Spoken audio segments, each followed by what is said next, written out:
focusing on Wind Fury uptime and your chain heal, you're going to be ready to NS the tank after the web wrap happens. And you can also use your lesser healing wave on any mobs that get, or any players that get sent up into the cocoons. Especially as a lesser geared healer, you should be focusing on this because the the heavier geared healers should be focusing on the tank at this time.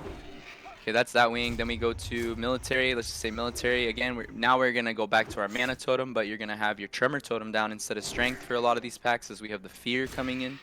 The AoE fear is pretty rough, especially with the swingers. And if some of the melee like to get zealous, I like to prepare my NS here because some of them like to go in or they like to try to kill the thing before the whirlwind happens on the mobs. Be ready to pop NS chain heal on like a 4 melee that decide to get heavy in there. We go through here, pretty straightforward. Yeah, you're just focusing a lot on chain heal and Wind Fury uptime as like the mobs put out like the AoE aura of pain or whatever, and yeah, the spinners and stuff. And then like I said, your strength totem most of the time will be fear totem until we get to Resuvius. Resuvius, basically you're just focusing on single target healing here. This is one of the other fights where you can focus on single target healing, or you can chain heal through the tanks. It's your choice here, but again, your number one focus is Wind Fury uptime like always, and making sure that your DPS group is, mauling the boss. You can even try to work on some twisting here if you've never practiced twisting agility. Totem twisting. Okay, cool. This is the fight to practice it for sure. All Then right. we get to the invisible elves. There, you're just focusing on chain healing, big heals through the raid, as you know we'd like to get overzealous with mobs that whirlwind and AOE arcane explosion. Really hugging the wall tight, especially with your totems. Don't place your totems out in the middle of the room. Really make sure they stay tight to the wall so that you're not accidentally pulling any mobs, and always staying behind the melee. After that, the other mobs before him are fine. Before Gothic are fine. Again, just focus chain heal, win for your uptime. When we get to Gothic, it'll depend what group you're in, but I'll assume you're in a melee group. Obviously, Wind Fury and Strength uptime, and you're staying towards the back of the room. You want to make sure that the mobs are always coming towards you that are far in the room. You'll see a stack of healers. You're going to stay on them basically most of the time. Saving your NS in this fight for later in the fight when the casters just unload sometimes. They tend to not be as good or not be as aware of sending mobs over to melee, so occasionally we'll get like, a rider, a horse, and like 3 spectrals or whatever. You want to save your NS for these times because our melee obviously also gets zealous and likes to run out far, and you're going to want to make sure that you're ready to catch when there's like a bunch of arcane explosions and like a horse stomping in the melee, right? This can save a rogue's life, especially the rogues, when they, are in there and stuff. You're gonna need some consumes on that one too for sure. Like mana pots and stuff will be really helpful on that fight. It tends to get a bit rough. Then we got some pretty easy trash heading up to 4 horse. Focusing again, Wind Fury uptime chain heals. You get to 4 horse, you're gonna switch completely to single target healing pretty much. You're gonna start by dropping all your totems at Thane if you're in the melee group. Right before the pull counter. Usually when the pull counter starts, I start dropping all of them, and I switch my water totem this time to fire resist totem. This will help the melee mitigate the meteor. You run immediately to your position, and when you hit your whatever count you're on, you move, and from that point on, you wait for 3 marks, and you move to each additional corner, focusing on main heals on the tank. I switch to chain healing, even though I'm in my big heal set, when I get to Thane, because a lot of the melee DPS will be taking damage from the meteor, and the tank usually doesn't take as much damage as Morgraine. Morgraine, you're going to be really focused on keeping the tank up, and that's where I save my NS for Morgraine, because occasionally Morgraine's RNG results in a bunch of fire damage on the tank, and you'll want your NS to make sure that Iricon or whoever's tanking there stays alive, as they tend to take a huge chunk from Morgraine. Once it gets to the back, you're just making sure that healing is spread when we kill the front 2. You don't want to go in with every healer. You kind of want to make sure that you're staying staggered so that there's never a point where a tank has to be without a healer. Obviously, the hardest thing to get used to on this fight when you're learning is understanding that a void zone can pop under you at Blamo, because all you're focusing on is the marks and the stacks and when to move, and you really need to make sure that that Blamo void zone is not underneath you. Do not onk. If the void zone is underneath you, you will immediately die, but it will despawn later in the fight. So you can save your onk, wait for the void zone to despawn, and then pop up if there's no void zone even close to you. Be really careful. Okay. Yeah. Also, keep your distance on Zeliek. Obviously, we say this a lot, but you don't play caster. You want to really watch your distance on Zeliek. Usually just stack like super tight as you can with the other healers. You can still get in the heal and stuff like that, but yeah, you just go to your max range for your healing wave, and you hit the tank with your healing wave there.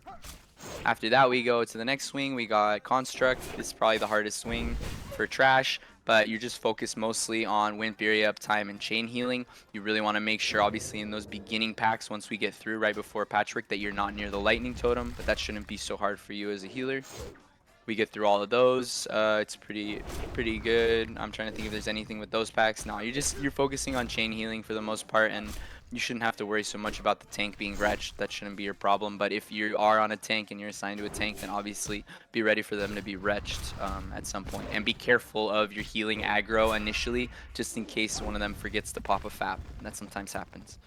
Okay. When we get to Patrick, again, you're switching to your big healing set. You're not focused on chain healing. You're just healing your target, and you're gonna be focused on working on your cancel casting. This is when like you can watch the Patchwork hateful timer, but you're focusing on making sure your tank is topped up at all times. You do not want him at 70 or 80%. You want him at 100% or under 50%. There is no in between. Yeah. I ask, When do he's you under use, 50, yeah. do you use like flash heal for this, or are you down rank? No, I use healing wave rank 6 or rank 7, So no quick heal. depending on your mana regen. What? So you wouldn't use quick heal or anything like that No, here. Okay. never. Okay. The only quick heal you'd use is you can sometimes, if you're assigned to the Patchwork tank, sometimes in the beginning it can get a little Are scary. you talking about the add-on quick kill? The Or add-on. Yeah. Yeah. The add-on. Yeah. I wouldn't use that as a shaman at all. Don't use it at all. Okay. That's my question. I don't even know what that is. It basically it heals. It's like no offense, it's a cheater add-on. It heals whoever has the lowest health. Right. Anyway, you can continue. Continue. With whatever rank it thinks it needs. Remember to pop your consumables early on Patchwork, and if you're low on any consumables, save it for Patchwork, as it will be kind of a gate, and you'll need to make sure your mana regens as much as possible. Pop that major mana potion as soon as you're down like 2,000 or 2,500 mana, as it should come up again by the end. But yeah, that's pretty good. And then try to watch for placing your You're gonna need to place Wind Fury a second time during the fight. Try to make sure that you watch if there's other shamans healing the tank that you're healing, and they, are healing. Then it might be your turn to place your totem. Try not to be placing your totem at the same time as every other shaman that's healing your tank, as that will result in like 2 or 3 less healers on your tank and could result in them getting slapped really quickly without somebody pre-healing or casting a heal, but like that's ready to cancel, but is basically ready to go off in case the tank takes a hateful. After that, you dodge, you play Frogger, you dodge the things, try not to lose your buffs. Yeah. We go for Trash. Make sure you're not going to get punted into the air for this. You already know that. And again, I like to switch to Poison Cleanse Totem here just because it's easier than Spot Cleansing Poison, and it'll save your whole group. The poison there doesn't do as much damage as the Spider Wing, but it still can hurt and stuff, especially if they get launched a little and they have poison on them. You can save a life by just using your Poison Cleanse Totem here whenever you see the poison on one of your group. We killed the Trash there. We got Grobulus. You're focusing on... What? Okay, on Grobulus, you're kind of staying behind Grobulus, but not directly behind Grobulus, like where the melee is. You're kind of more in the middle of the room, kind of edging around the track where we take, where the tank takes Grobulus. Again, Wind Fury uptime's huge here. You're watching on the corners to not be in front of Grobulus, as it will result in another slime if he slime sprays while you're trying to drop a Wind Fury totem while Drakkar whoever's rounding the corner, right? This can be a big mistake, or something, a mistake I've made in the past. You want to make sure you're behind them. Obviously, dodging the goops that are left behind. If you get infected, you run to the side, kind of behind the melee, but over to the side in the previous path where Grobulus was. Wait till you're cleansed and then come back in. You shouldn't have to worry about cleansing. It won't be your job. After that, we do the same thing all the way around. Again, all the way around the whole thing for Grobulus.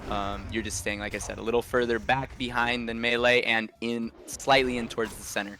But again, watch on the corners when he rounds the corners. You do not want to be into the center so much that when Drac rounds the corners, you get sprayed. Next we got Gluth. Pretty simple fight, honestly. You're just focusing on your Earthbind totem for the healer kiter. You can kind of put it almost anywhere in the room, but don't put it near another one, right? Like if you see someone's Earthbind in one spot, try to find another spot in the circle that Nekia tends to run to put your Earthbind. And sometimes later in the fight, if I notice Nekia's running through me with the mobs, I'll just drop my Earthbind Great, right on I top pulled of them fucking to Voidwalkers refresh. because I don't know anything is on this fucking character. Cool.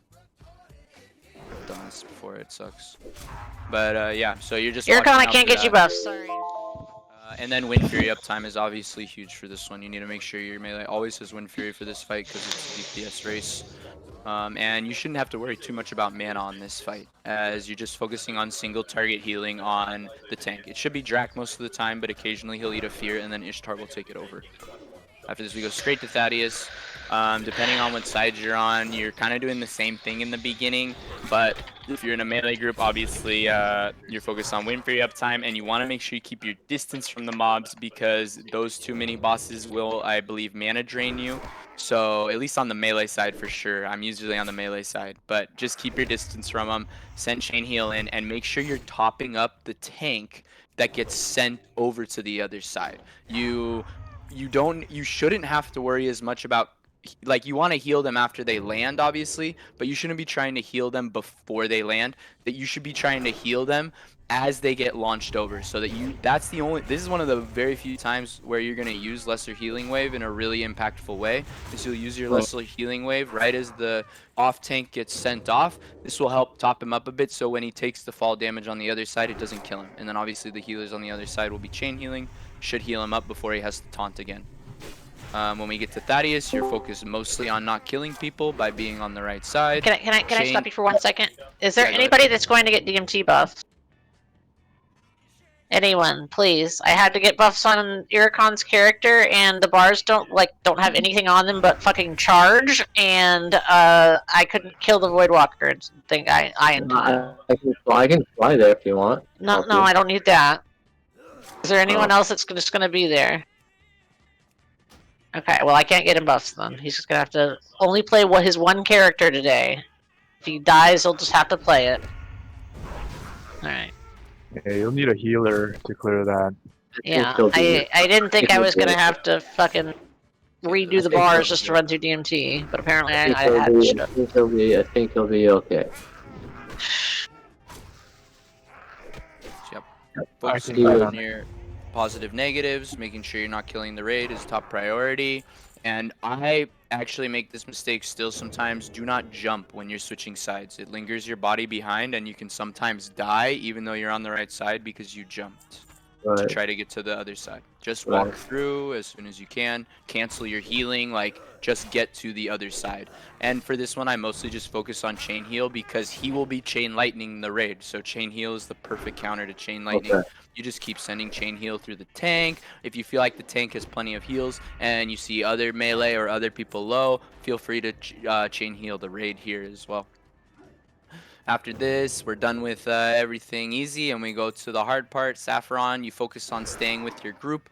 Basically, during the ground phase, you're just as tight as you can on your side. You're staying close to your melee. Hopefully all your casters are even close. Focus on just chain healing your side, and if you're close enough, you can even chain heal the other side as well. So you're just focusing on chain healing the raid.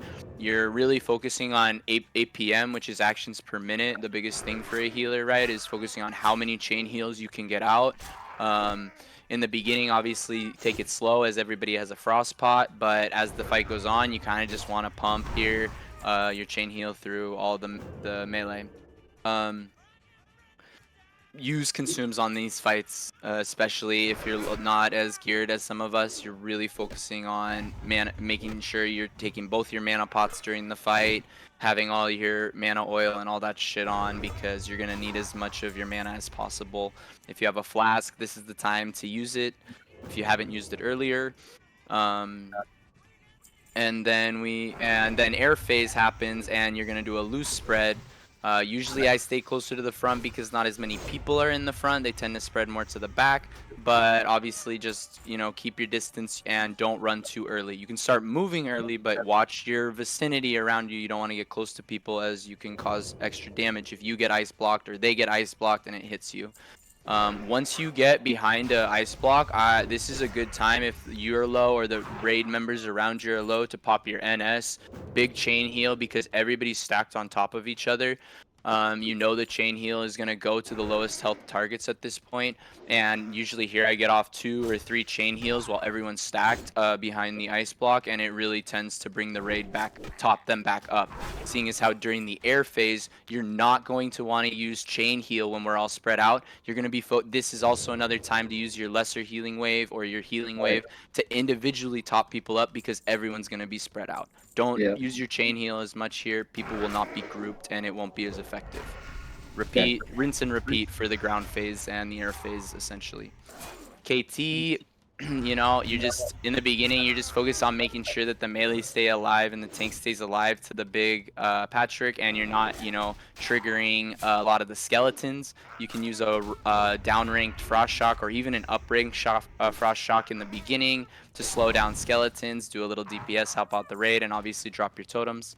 Big thing here is Wind Fury uptime. I mean, Wind Fury and Strength uptime is the biggest thing for Saf, and Wind Fury and Strength uptime is pretty much the biggest thing for KT once KT is active too. So always make sure that's up because if not, the boss doesn't die quickly, and yeah, it becomes hard. When KT's active is more important. You're going to stay, slightly spread. Again, you're thinking always about your spacing for the Frost Tomb. You never want to get, multiple people caught in a Frost Tomb as a caster. It just means you were out of position or someone was out of position. If you're in a melee group, you're going to position yourself kind of closer to the melee so you make sure they get your totems and stuff. Also the Frost Totem, obviously, I feel like that was, I didn't state that, but make sure that your Frost Totem's down for both of these fights as it's just free. It's a fire totem. You don't really need it in any other cases. And it just mitigates so much damage. So make sure that the Frost Totem uptime is 100% when KT's active and 100% during the Saffron fight entirely.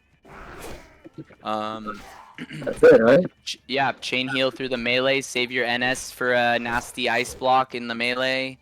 And flash heal people that aren't melee. So this is basically one of the only fights in the game where you're gonna alternate between chain heal and your single target heals. You can use healing wave when a hunter or a mage or a warlock has taken some damage. Maybe they got frost tombed or maybe they got AoE bolted low or something like this, and then your chain heals for the melee. Most of the time, you're going to focus on the melee when the AoE Frostbolt goes out because the priests and the druids are way better at single targeting anyway, so they're going to hopefully be topping up all the casters all around, and the shaman should be focusing on the melee during this time. But always save your NS for the ice block in the melee. It will just, it's so bad. Also, when the bugs start summoning, don't be afraid to use your single target heals on the bug tanks. They're often forgotten and end up slowly dying, as I'm sure you're aware since you are a bug tank. So make sure you can save it for times like this. This is more of a judgment call on when you use lesser healing wave and healing wave. When in times of a less dire situation, you're just gonna use your healing wave as you still need to conserve mana for this fight. But when there's times when it's time to go, you gotta heal melee and you gotta heal like some caster far away. You don't want the priest dying, you flash heal the priest and then you go back to chain healing the melee, right? So it's really a judgment call on your point, on your end at that point, and as you do the fight more and more, you'll get better at deciding, oh, this is when I want a healing wave, this is when I want a lesser, right? I think that's the whole dungeon. Great. Sure, that's the whole dungeon. Give it up for Shamue. Give it up for Shamue. If there's now repeat it all back, Locktamson. What'd you remember? I actually did. I wrote it down. Hello. He started with Wind Fury down at all times. As we get to Nos, Wind Fury down before pull. String totem. Please don't repeat it. Please don't repeat it. I think it was facetious. Yeah. How about priest? How does priest heal that place? Please. Don't drop Wind Fury in the first 10 seconds. They'll just over aggro. Don't listen to him. Drop Wind Fury when there's 5 Sunders. That's the choice. And Wind do Fairy 5 when Sunders when Sunders, and there's the no Sunders will Wind happen faster. Don't make it more complicated for me. The crazy play. I is don't know how when you can make it more complicated. I No, know you I'm can't- so overcomplicated. I can't. Like, my brain is about to explode. Yeah, I can't take it anymore. Yeah. Please. You can. The I crazy know. play I have is. no. Listen. I'm gonna be honest. I have no consumes. I'm trying to buy consumes right now. So if anyone will sell me any consumes for Shaman, I'll buy them. Yeah. Where's the second buff group? I need to get Dead Flamingo in it. I mean, Aircon's just gonna have to deal with no DMT.